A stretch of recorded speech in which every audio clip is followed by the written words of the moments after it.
Hello, in front of me I've got Google Pixel 10 Pro. In this video I'll show you how to remove Google account.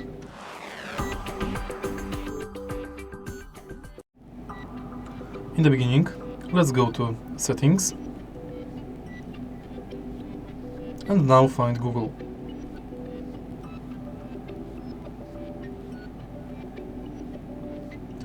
Select your account.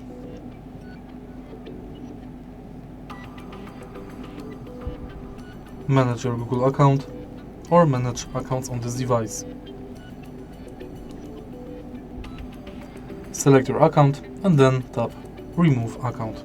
Confirm and it's done. If you find this video helpful, please leave like, comment and subscribe.